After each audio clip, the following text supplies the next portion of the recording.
Hello friends, आज हम आपके साथ डिस्कस करेंगे एक इम्पॉर्टेंट सेक्शन और वो है पेनाल्टी से रिलेटेड। ऐसी पेनाल्टी का ये सेक्शन जिससे हम अपनी लाइफ में हर एक प्रैक्टिशनर अपनी लाइफ से में दो चार तो होता ही है इस तरह की एंट्रीज से या इस तरह की प्रॉब्लम से।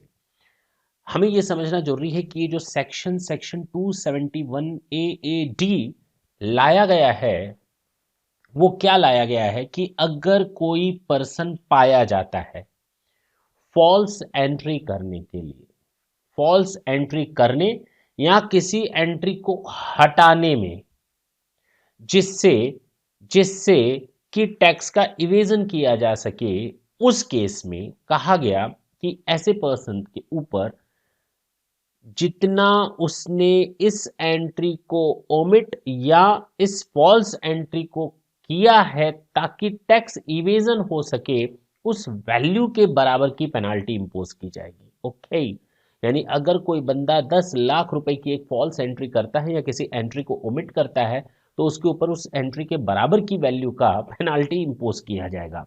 This is all about your section 271 A D.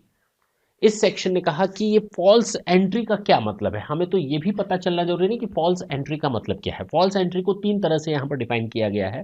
पहला, द फर्स्ट वन, कि अगर कोई बंदा फॉल्स डॉक्यूमेंट को अनेक्स करता है या फॉल्स डॉक्यूमेंट को अनेक्स इंसर्ट करता है या फॉल्स डॉक्यूमेंट को प्रिपेयर करके लगाता है। फॉल्स डॉक्यूमेंट का मतलब ऐसा डॉक्यूमेंट्री एविडेंस जिससे वो उस एंट्रीज को करने का बेनिफिट ले लेता है टैक्स इवेजन में, जैसे कि फॉल्स इनवॉइस नंबर वन था। नंबर टू करता है कि कोई भी सप्लाई ऑफ गुड्स और सर्विसेज को रिसीट करना किसी ऐसे बंदे से जो एग्जिस्ट करता ही नहीं है।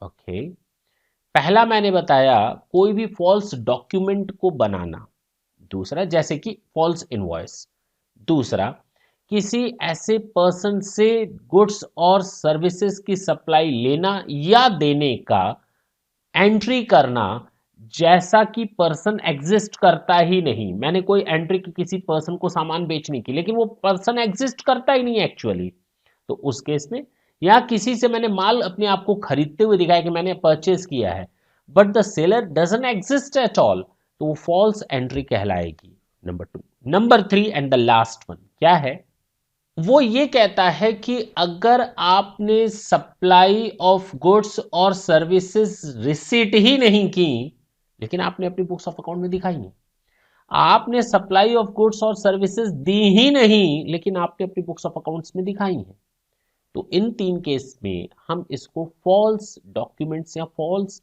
एंट्री मान सकते हैं, मानेंगे। तो फॉल्स एंट्री तीन होंगी। पहला, फॉल्स डॉक्यूमेंट के थ्रू यानी कि फेक इनवॉइस। नंबर टू, किसी भी पर्सन से रिसीट करना, गुड्स दिखाना, रिसीट करते हुए दिखाना, या सप्लाई ऑफ सर्विसेज को रिसीट करते हुए दिखाना, या सप्लाई ऑफ गुड्स को देते हुए दिखाना, या सप्लाई ऑफ सर्विसेज को देते हुए दिखाना, आउटवर्ड या इनवर्ड जो जो भी चीज हो, लेकिन एक्चुअल में ना दी गई सर्विसेज, ना ली गई सर्विसेज, ना सामान दिया गया, ना लिया गया, कुछ भी हो सकता है, वो भी फॉल्स एंट्री के केस में आएगा। तीसरा, कि हमने किसी ऐसे पर्सन से सप्लाई ऑफ गुड्स और सर्विसेज दिखाई दी या ली, रिसीट करना या प्रोवाइड करना, जो पर्सन एग्जिस्ट करता ही नहीं है।